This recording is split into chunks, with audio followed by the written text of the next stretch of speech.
Hey y'all, alright, like I said, I'm back. Now it's time to remove that filter. There's a lot of fluid that has already came out, but we gotta remove that filter because there's some more fluid that's gonna come out when that comes out. Word of warning, you will not get all the fluid out by doing this. You're getting out a large percentage, but not all of it. I'm gonna show you a way that I do it where I get some more fluid out of the system, okay? And that will be later on in this video. But for now, let's get that filter off. Okay, here we are. Back under. Getting back under here. And I got my Allen wrenches out. Hex key wrenches, as some people like to say. And so let me get angled up here so you can see what's going on. There we go. All right. So we got 3 screws. I think I might have said 2 earlier, but no, it has 3. Like I said, you just want to look everything over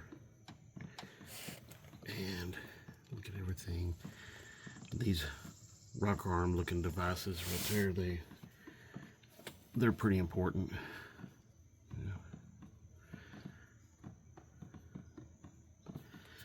So here we go.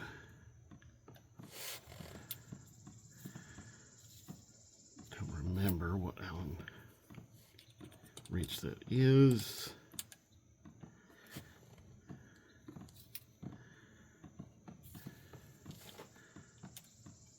Okay.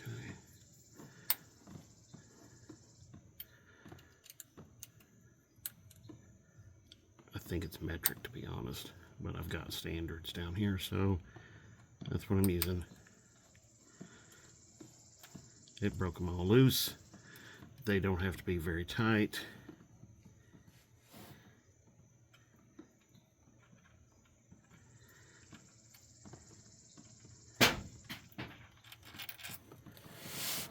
Yeah, when you pull the filter off, you're going to get a lot more fluid that's going to come out. So that's just something, a lot more fluid's going to be coming out. So.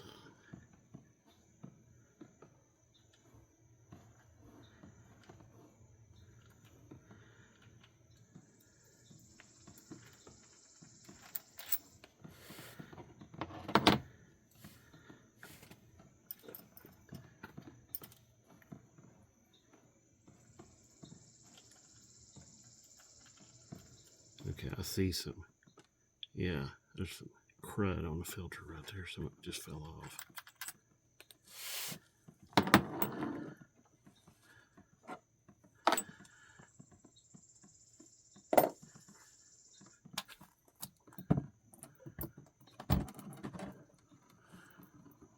Okay. Look at that. So a lot more fluid coming out. Now, I ran the transmission some up and down these ramps. You look, see right there, there's some that material that was in the pan right there. Now, even with this clogged filter, which you can see all these dark spots, that's just contamination and clogging. Even with this clogged filter, this transmission performed very, very well. Shifting gears, it went through all the gears perfectly, no issues, no complaints, really. It's just, it was making some noise during its operation, and it's getting time. So we got some clogging up right there. I think that's where the filter, this part was sucking fluid up through there, and it was catching all of the contaminants, which you can see all of it right there. It's pretty bad. Okay, so yeah, it needed this. It needed this. So set it down there so it just falls into the pan the drain pan later. Okay.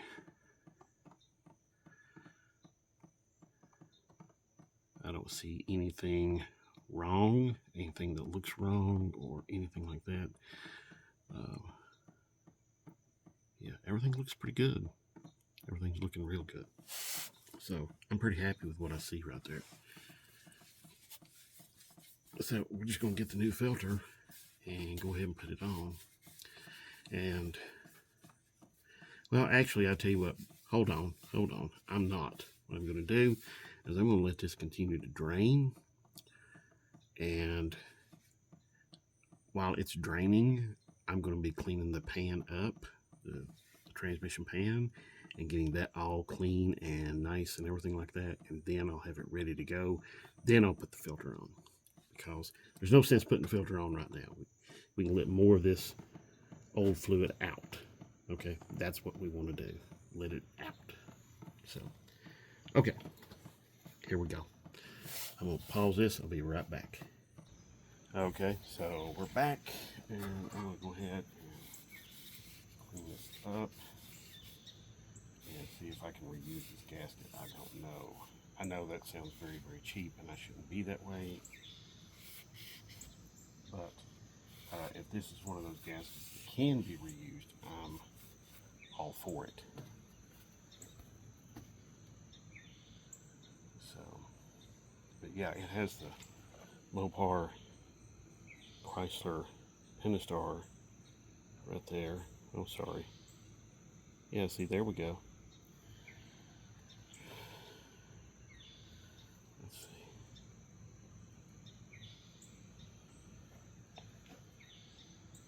I think I can reuse this son of a gun. I can. Yeah. So, let me show you. The actual sealing is these ribs here. That's the actual what actually seals this. It's not the hard plastic, but the hard plastic and these metal pieces, they keep you from over torquing it, which is really good. I mean, honestly, it's a really good idea. Okay.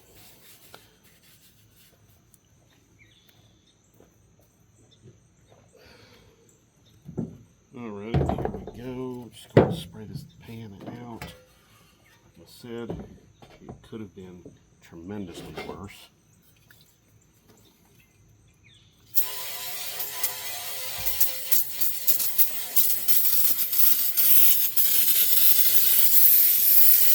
You see, somebody has already been in this train, inside this before.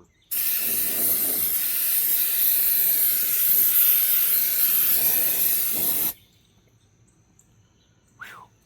Good Lord. Got a big whiff of that.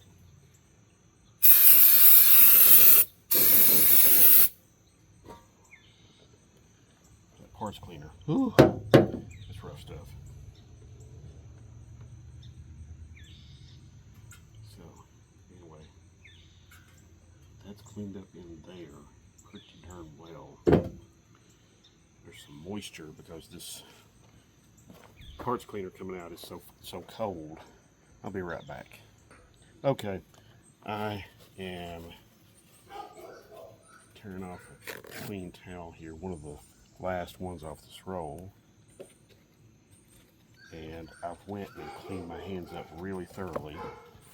I've used one of these fast orange wipes, right there it is, to just clean my hands up. And all I want to do is just wipe this out. Like I said, the metal got so cold it got condensation on it, and I just want to wipe this thing out.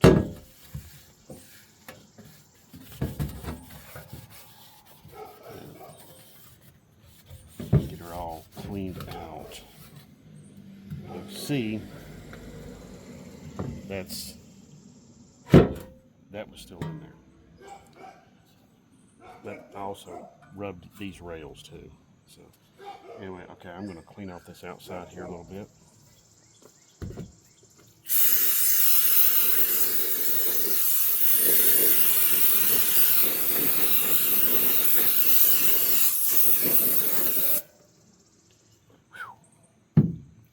Be happy you don't have smell-o-vision.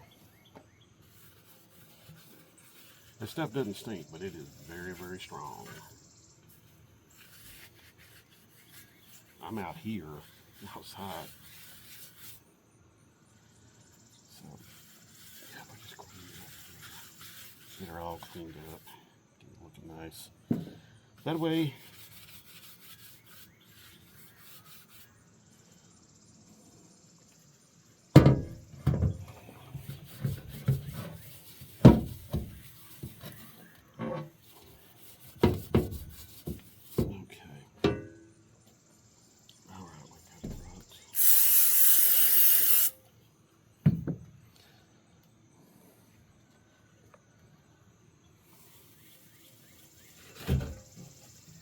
I think I've done everything I possibly can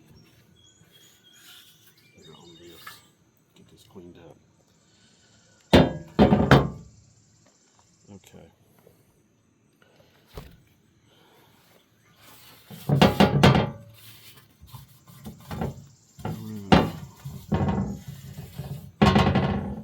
I think that thing's ready to go back in there. I'm going to use one of these wipes. Well, it's fast orange wipes. I'm going to wipe down this gasket and clean that thing up.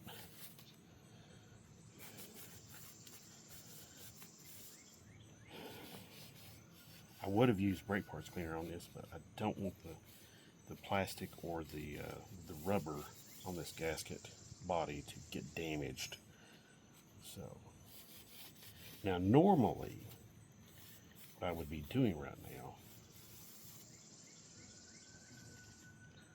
is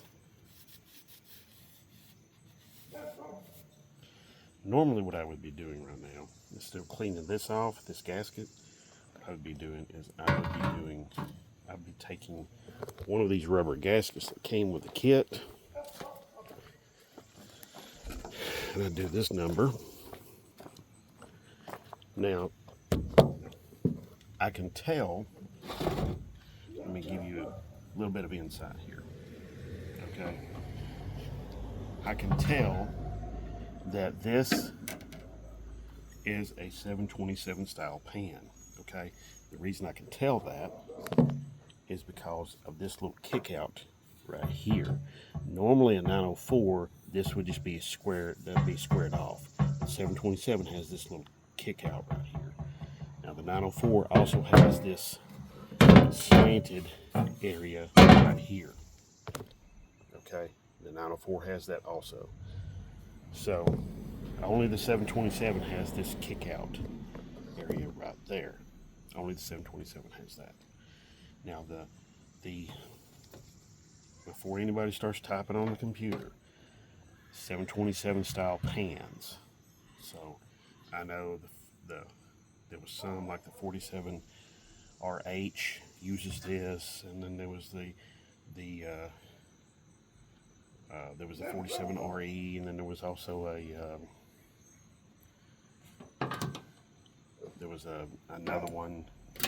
another designation Mopar used, but they all use this style of pan.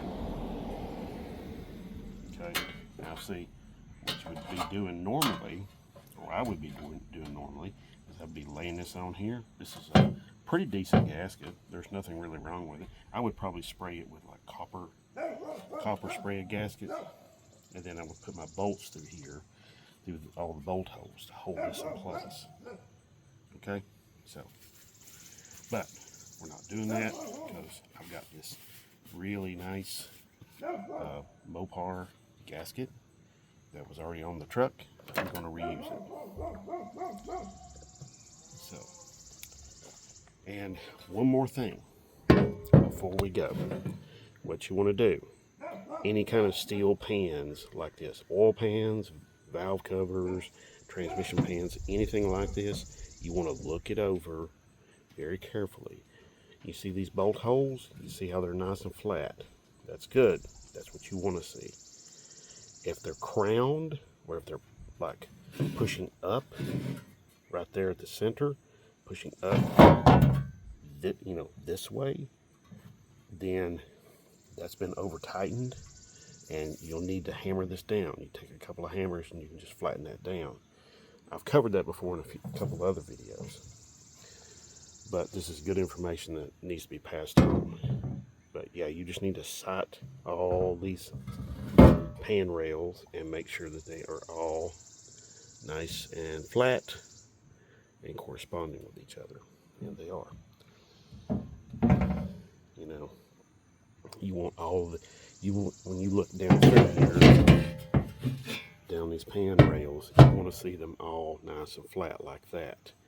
If they're kind of wavy, then you got problems. You need to get that straightened out. Okay, get that straightened out before you go any further, because that's going to suck. I mean, it's going to just leak and leak and leak and leak. So yeah, don't be thinking, hey, I'll get a big thick gasket and put it on there, or I'll get double my gaskets and put them on there, or something like, or a quart gasket or whatever. No, if you don't get it fixed, it's just always going to leak. So get it fixed, get it right, and it'll be, you won't regret it. Okay. All right. Let me go on. Let me pause this and I'll be right back. Okay, we're back, and I'm going to get this new filter on. Been letting this thing drain. I went ahead and changed the oil filter, drained all the old oil out, engine oil that is.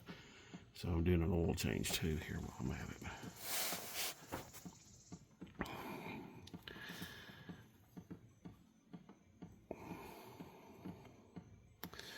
Be right back. So I'm back. And you want to make sure this hole right here corresponds with that hole.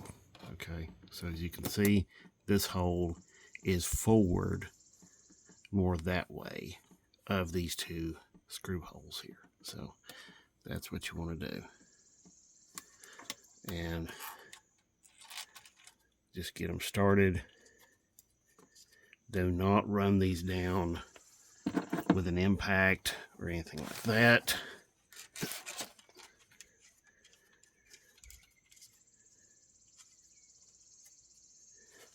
I said these were Allen heads. I may be wrong. Yeah, they're Torx. They're Torx. Okay. Yeah. Son of a gun, they're Torx. Okay. All right. I'm just going to run them down with the Allen key wrench that I got down here with me. And then I'm going to get, I'm just going to go get an Allen to fit this. Or the Torx to fit this. Duh. I'll be right back. Okay, I'm back. I've got the correct tool this time.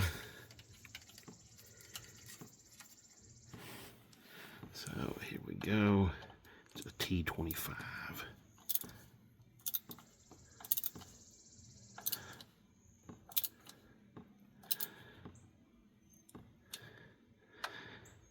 Now, I'm right-handed and I'm doing this left-handed, so I'm just torquing them down just so much. And then I'm stopping. I'm sure there is a torque measurement on this.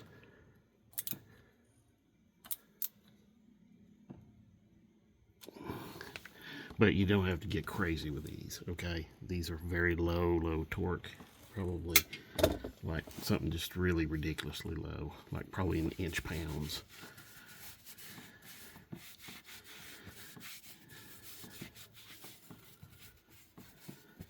Okay, so now it comes time to put the pan back on. I went ahead and cleaned the rail, which is just wiping it down, really. This gasket right here is really great because there's no anything I've got to go and clean off, It's all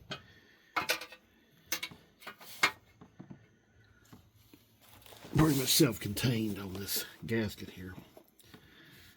So here we go. when you're doing this, keep your bolts, you know, I've got a magnet tray. You can use one of those, you know, just anything to keep your bolts together.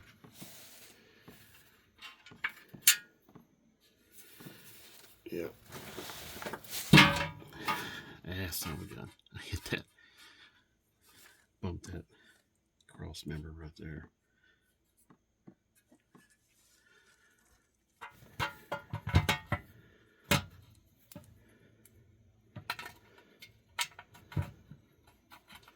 Okay.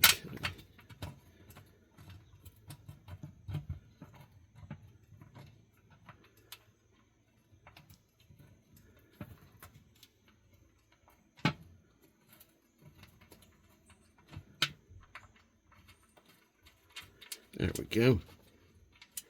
Getting it started right there. Okay, one of them started.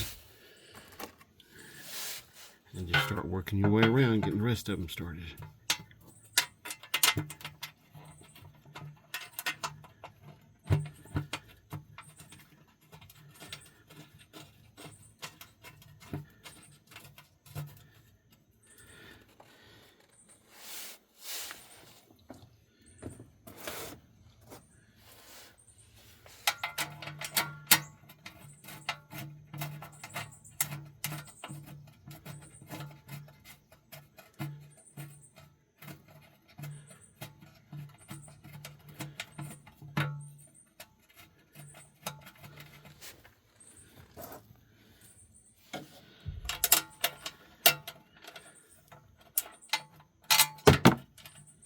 Yeah, son of a gun.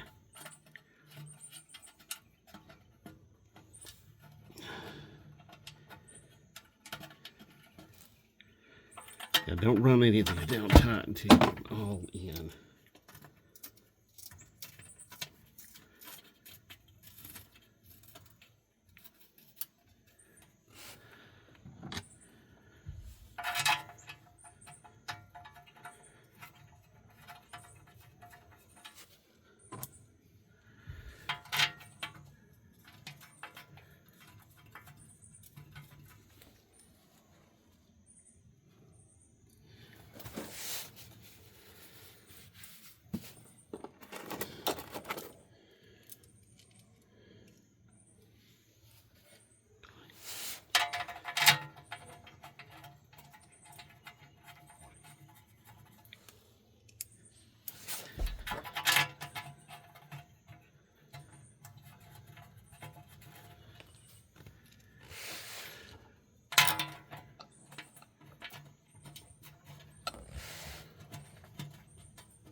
All right, so you get the point. You see what's going on here. I'm putting the bolts in, get them all put in, and I'm going to run them down. I'll be right back. Okay, so now I'm getting to the point where I'm going to start running these screws down, bolts down. I just work my way all the way around.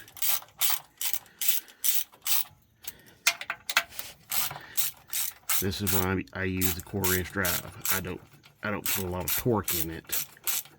I know better than to put a lot of torque into them, but I'm using the 1/4-inch drive, so I won't be able to.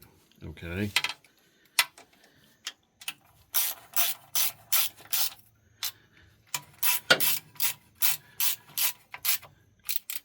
Okay. I'll pick this back up in just a minute.